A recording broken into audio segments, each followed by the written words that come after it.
देखिए, मेल हमारे पास ये आया है, पहली बात प्रिंसिपल सेक्रेटरी की तरफ से आया है कि उन्होंने हमें वो चाहते हैं कि आप हम आए नवन्ना 10 लोगों को लेकर, रिप्रेजेंटेटिव को लेकर आए और वहां पे उनके साथ मीटिंग करें, जबकि हमारी डिमांड्स क्लियर हैं और हम लोग 31 दिन से ये प्रोटेस्ट कर रहे हैं। कॉमन लोग, साधारण लोग भी जानते हैं कि हमारी डिमांड क्या है। तो आप, हम जब यहाँ पे बैठे हुए हैं तो आप हमें कहीं और क्यों बुला रहे हैं और 10 लोगों को क्यों बुला रहे हैं? यहाँ तो इतने मेडिकल कॉलेज के रिप्रेजेंटेटिव मौजूद हैं, आप प्रॉपरली कम्युनिकेट करिए हमारे साथ।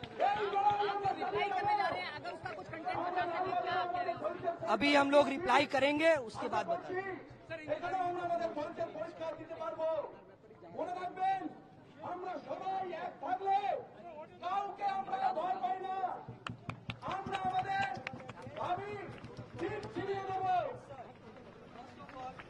আপনাদের অনুরোধ করছি, যারা যে জায়গায় আছেন সেই জায়গায় বসে পড়ুন, শান্তি শৃঙ্খলা বজায় রাখুন নিজেদের মধ্যে। অসংখ্য মানুষ যেভাবে আমাদের পাশে আন্দোলনের জন্য এসছেন, আমরা মনে করি অন্য কিছু বলবো না।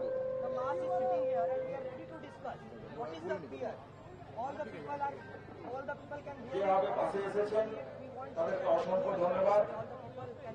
সময় হয়তো লাগবে, কিন্তু আমরা আমাদের দাবিতে আমরা মনে করি এখনো আমরা সদর্থক ভূমিকা নিয়ে ফিরতে পারি।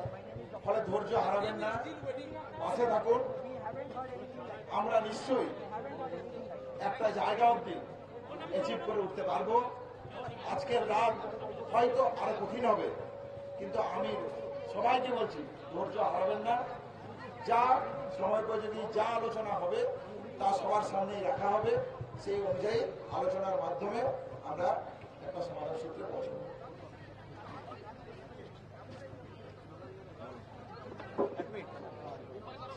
চন্দ্রিমা ভট্টাচার্য আরো দাবি করছেন স্বাস্থ্য সচিবের কাছ থেকে মেল পাঠানো হয়েছিল, এটা ঠিক, কিন্তু আসতে বলা হয়েছিল নবান্ন থেকেই মেল করতে হবে, এমন কোনো বাধ্যবাধকতা নেই।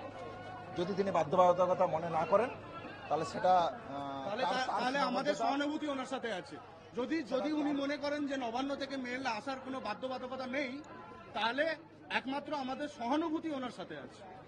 মুখ্যমন্ত্রী 9 আগস্টের ঘটনাকে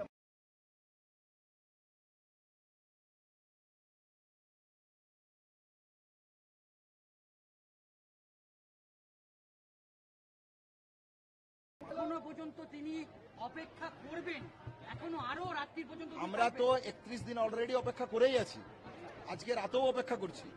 আমরা শুধু এইটুকু বলেছি যে আমরা যার পদত্যাগ চাইছি তার কাছ থেকে এই যে এই মেলটাকে আমরা প্রত্যাখ্যান করলাম, কিন্তু আমরা তো এটা বলিনি যে আলোচনার রাস্তা, সমস্ত রাস্তা বন্ধ হয়ে গেছে। তাহলে আলোচনার রাস্তা এখনো খোলা আছে এবং এই মেলে যে বয়ান ছিল সেই বয়ান নিয়ে আমরা স্পেসিফিক কিছু জায়গা রেখেছি। যেমন সংখ্যার কথা আমরা বলেছি, যেমন সিনিয়র রিপ্রেজেন্টেটিভের ডেফিনেশন কি আমরা জানি না।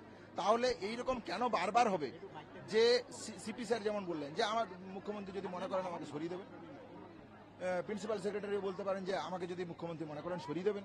তাহলে আমরা চাইছি যে প্রপার অথরাইজ, যার কাছ থেকে মনে করি যে এই দাবিগুলো আমরা পেতে পারি, সেই দিক থেকে যদি সদর্থক বার্তা আসে তাহলে অবশ্যই আমরা বিবেচনা করে দেখব। আমার মনে হয় যে পারবে, এই আমাদের যে 4 দফা দাবি আমার মনে হয় সবাই এখন জানে, সারা বাংলা জানে। তাহলে যে এই 4 দফা দাবি নিয়ে অ্যাপ্রোপ্রিয়েট অথরিটি বলে মনে হয় তার কাছ থেকে এলেই হবে। তোমরা যেটা বললে সেটাই মেলে উত্তর আকারে দেবে? হ্যাঁ, অবশ্যই উত্তর যা আকারে দেবো সেটা আপনাদেরকে জানিয়ে দেবো, ভয় পাওয়ার কোনো কারণ নেই। আমরা মেলের উত্তর দিয়ে আপনাদের কাছে জানিয়ে দেবো।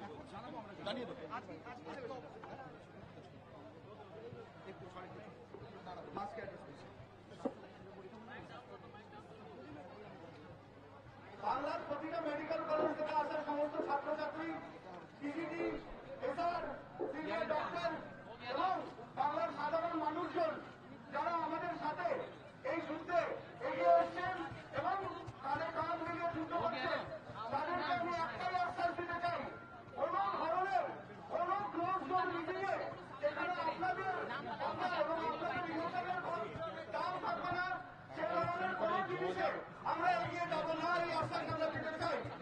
এই অবস্থা কিন্তু আজকে চলছে এবং আরো চলবে।